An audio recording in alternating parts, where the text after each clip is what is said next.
dezembro, sejam muito bem-vindos ao Plano Anual de Leitura da Bíblia com Rosânia e Ilana.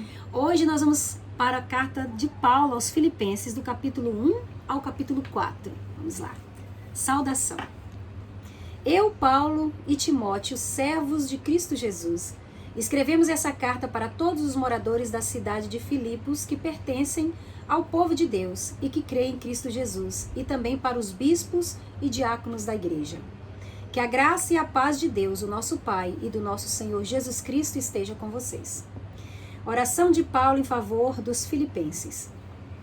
Sempre que penso em vocês, eu agradeço ao meu Deus, e todas as vezes que oro em favor de vocês, oro com alegria, por causa da maneira como vocês me ajudaram no trabalho de anunciar o Evangelho, desde o primeiro dia até hoje, pois estou certo de que Deus, que começou esse bom trabalho na vida de vocês, vai continuá-lo até que ele esteja completo no dia de Cristo Jesus. Vocês estão sempre no meu coração, e é justo que eu me sinta assim a respeito de vocês, pois vocês têm participado comigo desse privilégio que Deus me deu. É isso que vocês estão fazendo agora que estou na cadeia, e foi o mesmo que fizeram quando eu estava livre, para defender e anunciar com firmeza o Evangelho. Deus é testemunha de que estou dizendo a verdade quando afirmo que o meu grande amor por todos vocês vem do próprio coração de Cristo Jesus. O que eu peço a Deus é que o amor de vocês cresça cada vez mais e que tenham sabedoria e um entendimento completo, a fim de que saibam escolher o melhor. Assim, no dia da vinda de Cristo, vocês estarão livres de toda impureza e de qualquer culpa. A vida de vocês estará cheia de boas qualidades que só Jesus Cristo pode produzir, para a glória e louvor de Deus. A vida é Cristo. Meus irmãos, eu quero que vocês saibam que as coisas que me aconteceram ajudaram de fato o progresso do Evangelho, pois foi assim que toda a guarda do palácio do governador e todas as outras pessoas daqui ficaram sabendo que estou na cadeia, porque sou servo de Cristo. E a maioria dos irmãos, vendo que estou na cadeia, tem mais confiança no Senhor. Assim, eles têm cada vez mais coragem para anunciar a mensagem de Deus.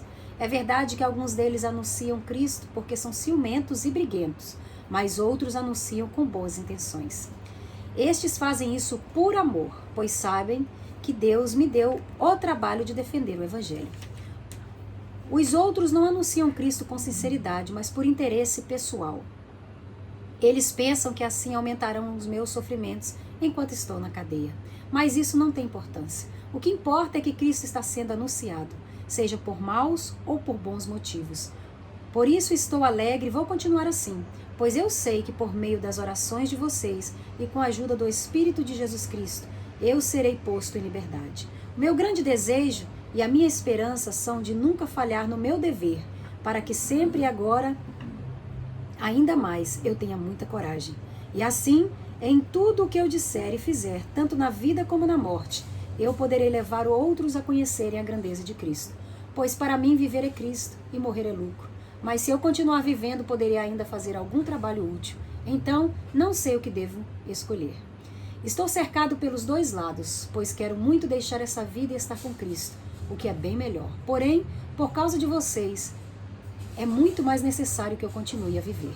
E como estou certo disso, sei que eu continuarei vivendo e ficarei com todos vocês para ajudá-los a progredirem e a terem a alegria que vem da fé.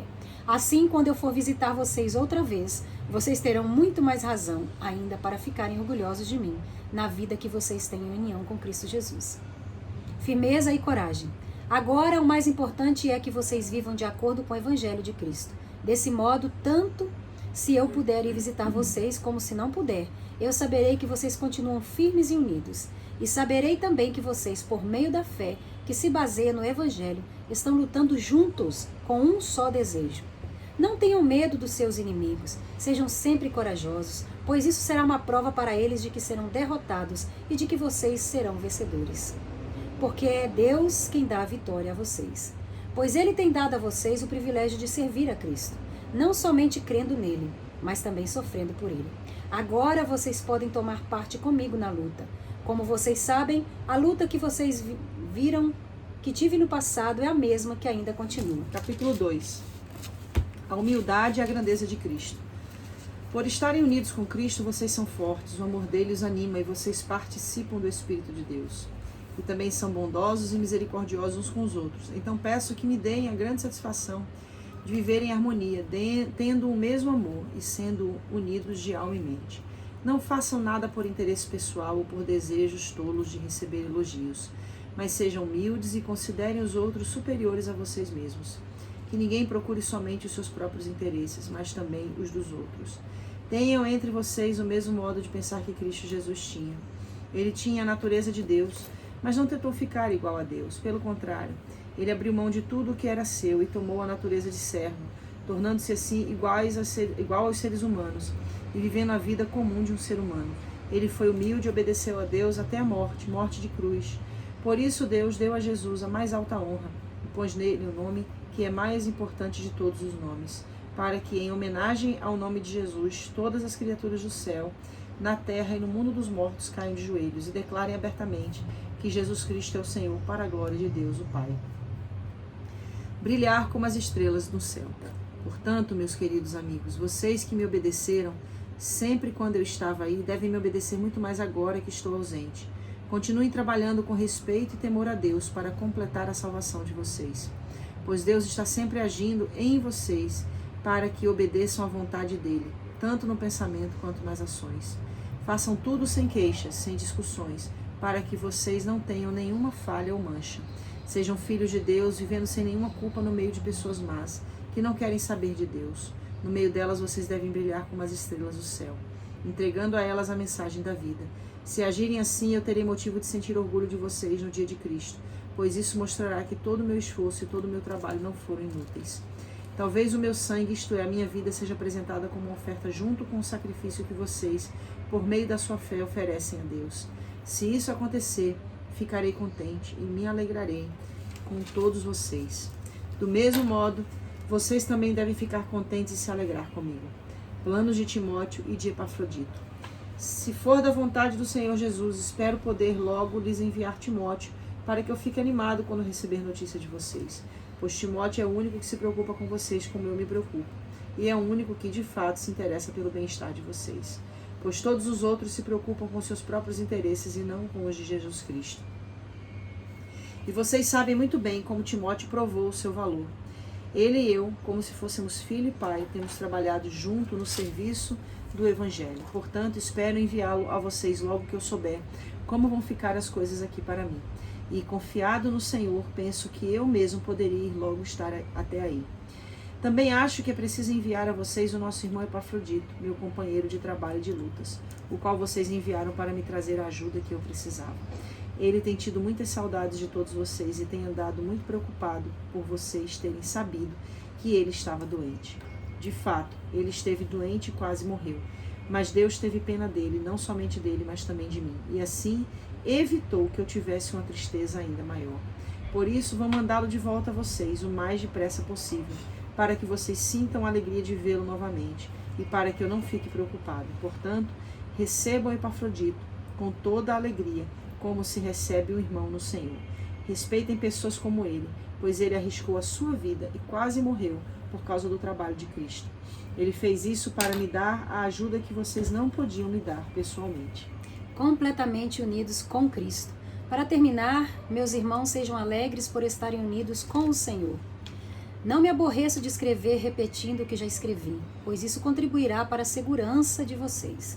Cuidado com os que fazem coisas más, esses cachorros, que insistem em cortar o corpo. Porque os que receberam a verdadeira circuncisão fomos nós, e não eles. Nós adoramos a Deus por meio do seu Espírito e nos alegramos na vida que temos em união com Cristo Jesus, em vez de pormos a nossa confiança em cerimônias religiosas como a circuncisão. É verdade que eu também poderia pôr a minha confiança nessas coisas. Se alguém pensa que pode confiar nelas, eu tenho ainda mais motivos para pensar assim. Fui circuncidado quando tinha 8 dias de vida. Sou israelita de nascimento, da tribo de Benjamim, de sangue hebreu. Quanto à prática da lei, eu era fariseu. E era tão fanático que perseguia a igreja, quanto ao cumprimento da vontade de Deus por meio da obediência à lei. Ninguém podia me acusar de nada. No passado, todas essas coisas valiam muito para mim, mas agora, por causa de Cristo, considero que não tem nenhum valor. E não somente essas coisas, mas considero tudo uma completa perda, comparado com aquilo que tem muito mais valor, isto é, conhecer completamente Cristo Jesus, o meu Senhor. Eu joguei tudo fora como se fosse lixo, a fim de poder ganhar a Cristo e estar unido com Ele. Eu já não procuro mais ser aceito por Deus por causa da minha obediência à lei, pois agora é por meio da minha fé em Cristo que eu sou aceito. Essa aceitação vem de Deus e se baseia na fé. Tudo o que eu quero é conhecer a Cristo, sentir em mim o poder de sua ressurreição. Quero também tomar parte do seu sofrimento e me tornar como ele na sua morte, com a esperança de que eu mesmo seja ressuscitado da morte para a vida. A corrida do cristão. Não estou querendo dizer que já consegui tudo o que quero, ou que já fiquei perfeito, mas continuo a correr para conquistar o prêmio, pois para isso já fui conquistado por Cristo Jesus. É claro, irmãos, que eu não penso que já consegui isso, porém, uma coisa eu faço: esqueço aquilo que ficou para trás e avanço para o que está na minha frente. Corro direto para a linha de chegada, a fim de conseguir o prêmio da vitória. Esse prêmio é a nova vida para a qual Deus me chamou por meio de Cristo Jesus. Todos nós somos espiritualmente maduros, devemos ter esta maneira de pensar. Porém, se algum de vocês pensam de maneira diferente, Deus vai tornar as coisas claras para vocês. Portanto, vamos em frente, na mesma direção que temos seguido até agora. Meus irmãos, continuem a ser meus imitadores e olhem com atenção também os que vivem de acordo com o exemplo que temos dado a vocês. Já disse isso muitas vezes e agora repito, chorando. Existem muitos que, pela sua maneira de viver, se tornam inimigos da mensagem da morte de Cristo na cruz. Eles vão para a destruição no inferno, porque o Deus deles são o desejo do corpo. Eles têm orgulho daquilo que devia ser uma vergonha para eles, e pensam somente nas coisas que são deste mundo. Mas nós somos cidadãos dos céus, e estamos esperando ansiosamente o nosso Salvador e Senhor Jesus Cristo, que virá de lá. Ele transformará o nosso corpo fraco e mortal, e fará com que fique igual ao seu próprio corpo glorioso, usando para isso o mesmo poder que ele tem para dominar todas as coisas. Capítulo 4. Conselhos. Meus queridos irmãos, sinto muita saudade de vocês, vocês me fazem tão feliz e eu me orgulho muito de vocês. Portanto, continuem todos firmes, vivendo unidos com o Senhor. Evódia e Sítique, peço, por favor, que procurem viver bem uma com a outra, como irmã na fé. E a você, meu fiel companheiro de trabalho, peço que me ajude, que ajude essas duas irmãs, pois elas, junto com Clemente e todos os outros meus companheiros, trabalham muito para espalhar o Evangelho. Os nomes deles estão no livro da vida que pertencem a Deus. Tenham sempre alegria unidos com o Senhor. Repito, tenham alegria. Sejam amáveis com todos. O Senhor virá logo. Não se preocupem com nada, mas em todas as orações peçam a Deus o que vocês precisam e orem sempre com o coração agradecido.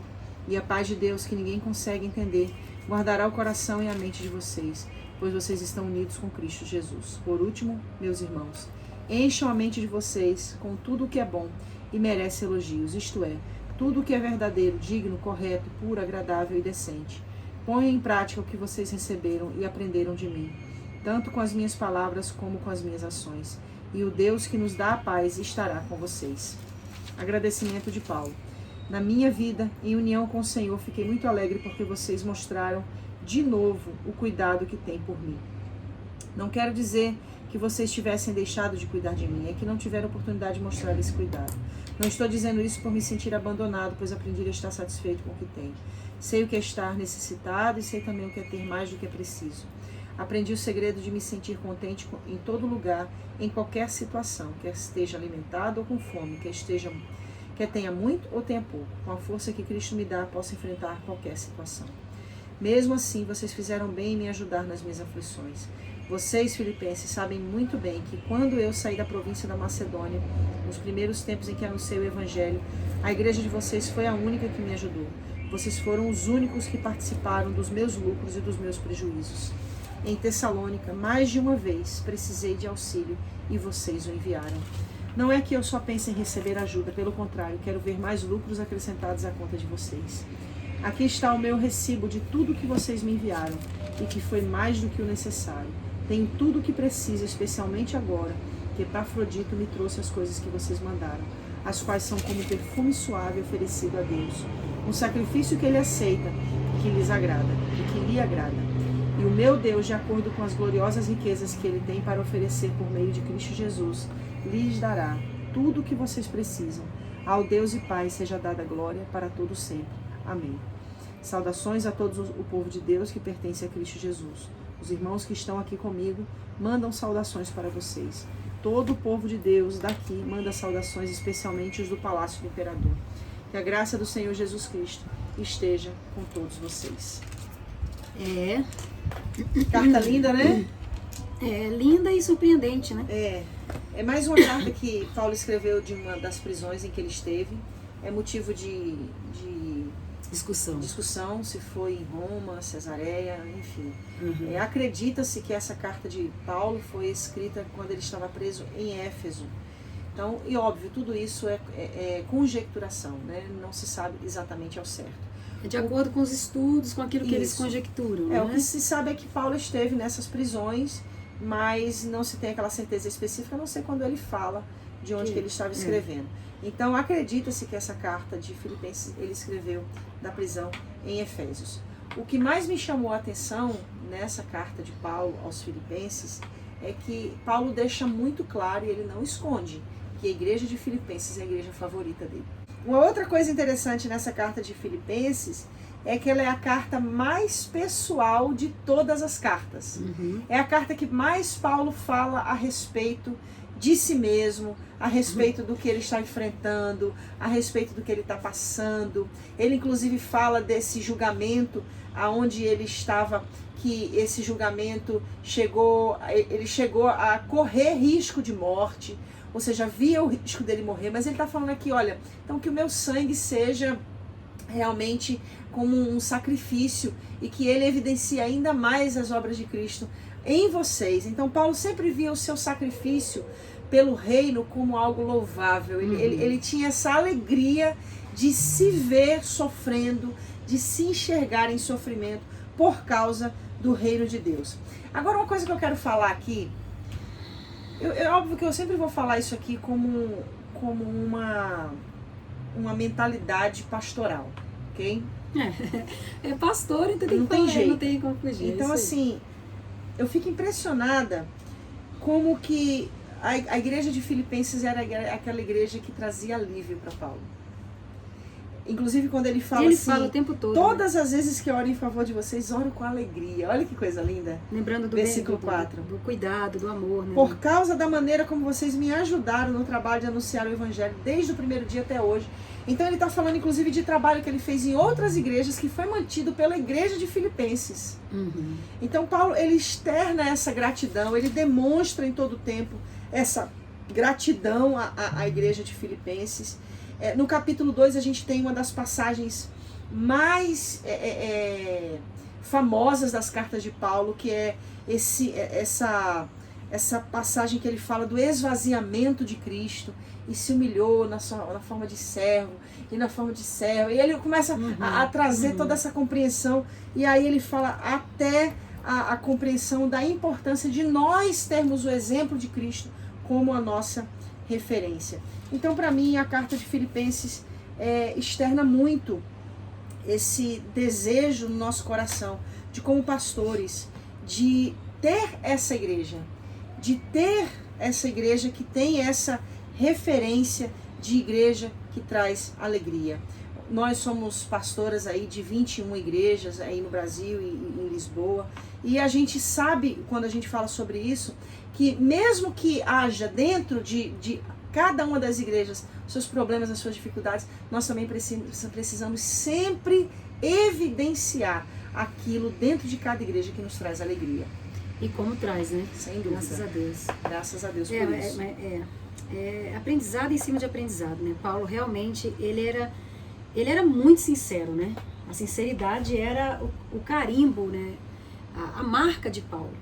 E a gente percebe ele expondo essa sinceridade em todos os sentidos, inclusive aqui na carta aos Filipenses, né? Sim. Aqui no capítulo 3 ele diz no versículo 2: cuidado com os que fazem coisas más, esses cachorros que insistem em cortar o corpo. Ele foi muito direto, né? Nessa galera aí que continuava insistindo na circuncisão, né? Sim. Mas ele poderia ter sido mais suave, né? Mas é Paulo sendo Paulo, né? Assim como ele fez na carta de Gálatas, ele está fazendo aqui em Filipenses essa exortação a evitarem as questões judaizantes dentro da igreja. E ele fala ali no começo, quando a gente lê, né, que ele era a pessoa que poderia estar defendendo isso. Né? Sim. Ele era a pessoa que na verdade, acreditou, lutou tanto que perseguia os cristãos, né? Ele lutou tanto que ele foi um dos que perseguia os cristãos. Porque acreditava na lei. Lembrando que ele estava lá quando Estevão foi apedrejado, né? Então ele sabia o que ele estava falando e ele introduzia, né? Ele falava sobre esse ensinamento de fugir desse tipo de comportamento e posicionamento. Ninguém é melhor que Paulo para falar sobre isso, né? Sim. E ele é durão, né? Os cachorros que insistem, né, em seguir essa lei, né? De certa forma, que insistem em negar o sacrifício da cruz. Né? Imagina nós fazendo uma postagem hoje. Os cachorros! O que o povo não ia falar de nós, hein? Mas Paulo fala, na verdade, na verdade o povo fala de nós, porque quando tem que falar, a gente fala também, né? A gente não fala muita coisa porque é como a gente sempre diz, não é nada sobre nós, né? É sobre Cristo, vai ser sempre sobre Cristo. Se a gente fugir disso, fica sendo a nossa vaidade, fica sendo aquilo que a gente quer mostrar, fica sendo aquilo que para nós é importante. Mas o importante, como Paulo mostrava aqui, não era a prisão, não era o que ele sofria, não era o que ele padecia, mas era a glorificação de Cristo. Mas se precisar também, a gente é como Paulo, sem problema nenhum, né? Não? Se precisar e se for glorificar a Cristo, com certeza agiremos como Paulo e chamaremos sim os fariseus de cachorro. E o que me chama a atenção aqui é que ele não fazia isso por ira, uma ira que nos leva a pecar, ele fazia isso movido por amor. É tudo. Né? A gente aprende tanto com Paulo que a gente percebe, ele sempre põe tudo, a gente vê que ele repete as coisas, né? Aí repete, ele fala de novo, ele fala outra vez, para deixar bem clara a intenção dele a favor do reino de Cristo. E é por isso que a gente fala muito, eu acho. É verdade. Vamos imitar Paulo, gente? Vamos. E amanhã nós estamos aí seguindo na carta aos Colossos. Deus abençoe, queridos. Tchau.